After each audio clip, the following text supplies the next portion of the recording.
After a roller coaster of a ride that included more main character deaths than any anime I think I've seen in the past decade, Jujutsu Kaisen Season 2 has ended.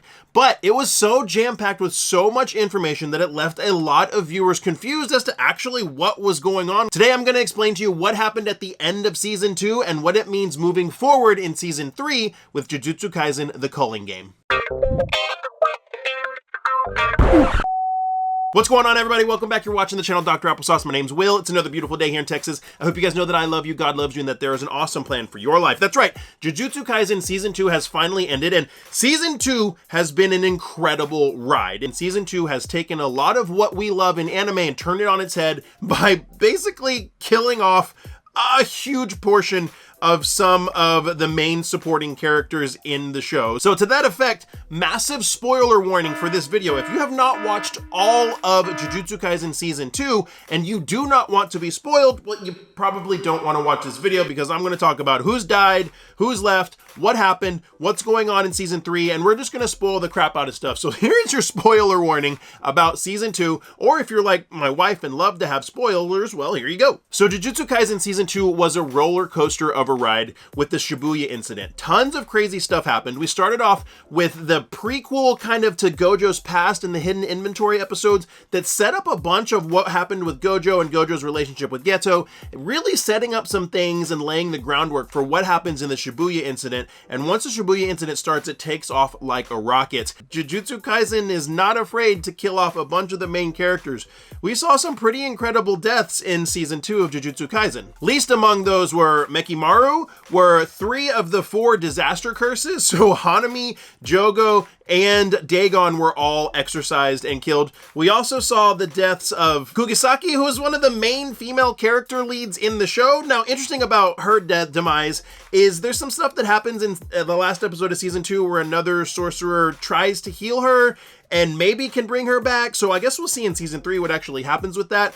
And then the most tragic of them all was beloved Nanami was killed by Mahito at the very end of Season 2. So Season 2 definitely turned a lot of things on its head, but all of that leading up to the final episode of Season 2, which typically, in a typical shonen ender for a season, you would expect tons of battles, lots of crazy stuff happening, and that's not really what we get.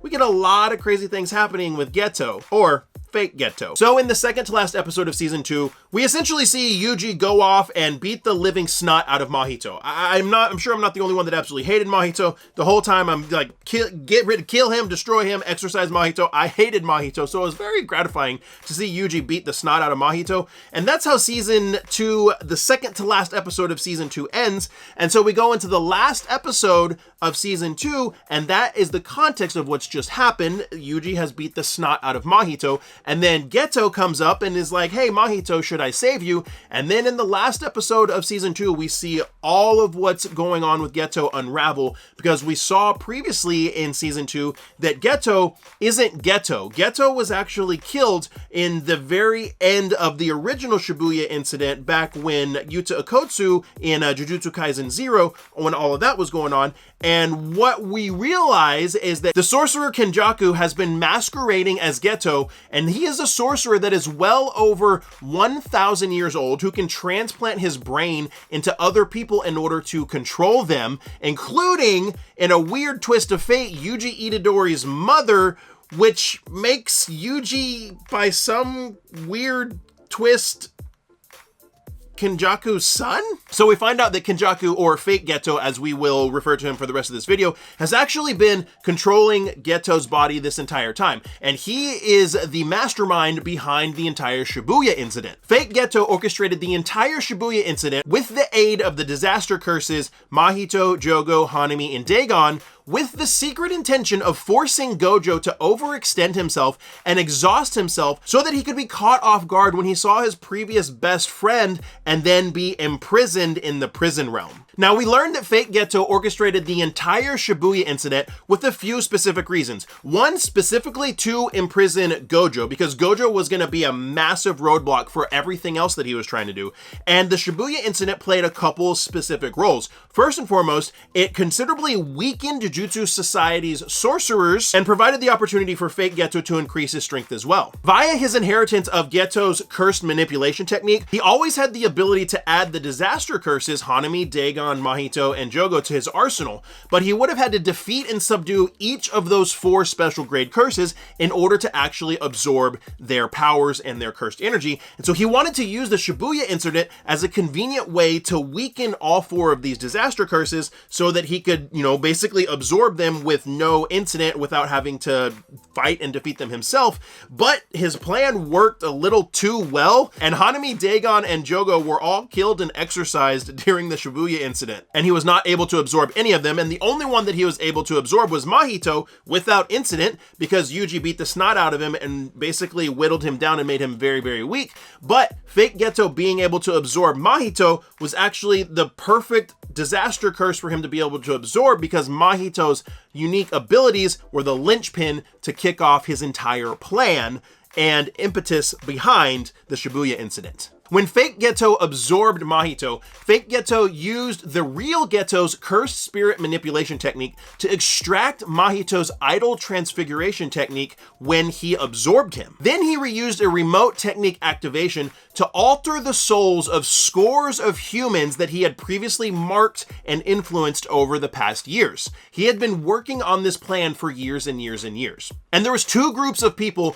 that Fake Geto had manipulated and influenced prior to this. When Fake Geto released these techniques, one group had their brains modified so they could tap into dormant cursed energy, and there was a second group that had their bodies strengthened so that they could withstand the process of becoming a vessel for ancient sorcerers, kind of like Itadori and Sukuna. Now, this second group had already previously been forced to absorb various cursed objects by Geto in the past, so when he released the seal on all of those cursed objects at once, they all had their bodies permanently taken over, and an ancient cursed spirit or sorcerer that was bound to Geto took over their bodies. Now, this is really interesting because a little bit of backstory for Fushiguro from Megumi Fushiguro is that he's working hard to provide care for his sister that's in a coma. But we see that his sister Sumiki, who's been in a coma, it's actually a result of Fake Geto exposing her to one of the cursed objects, and when he releases the seal on these cursed objects, she awakens. She's one of hundreds of other people that awaken when he releases this seal that he has exposed to cursed objects. So all of these people that have been exposed to a cursed object by Geto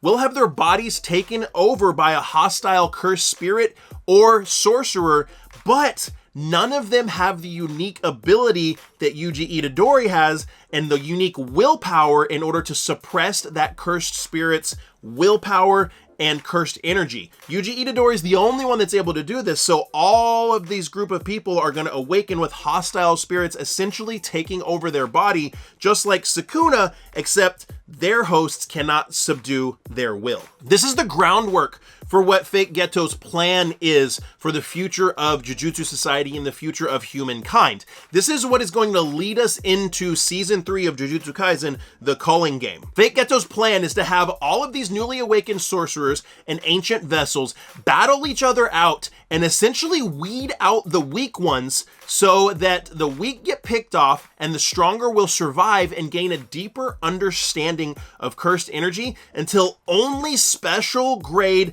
elite sorcerers and curse users and cursed spirits and high grade level 1 sorcerers and cursed spirits remain. Once this happens, he probably has an unrevealed plot in order to control the survivors and the elite members that survive all of this culling in Season 3. So at the end of Season 2, we see that Fake Geto has set up all of this so that this culling game can start in Season 3. Additionally, at the very end of the final episode of Season 2, we see some announcements come from the leadership of Jujutsu Society that honestly seem pretty hasty. It's no secret that there was no love lost between Gojo and the Jujutsu Society leaders, and they almost immediately used this opportunity in order to label Gojo as a traitor and a co-conspirator with Fake Geto Geto and as an orchestrator of the Shabuya Incident, and are basically trying to blame and pin all of the horrors and the thousands of deaths that happened during the Shabuya Incident on Gojo.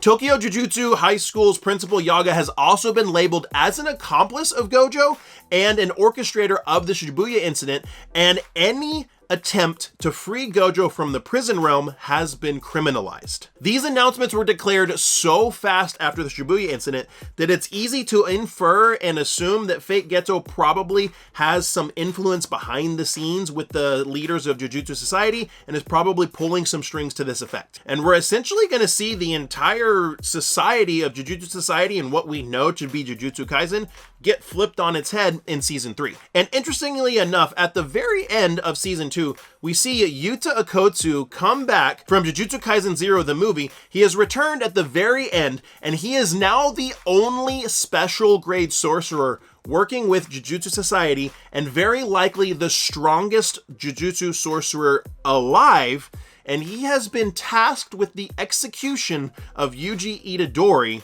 which means Yuji Itadori's problems have likely just begun to get worse.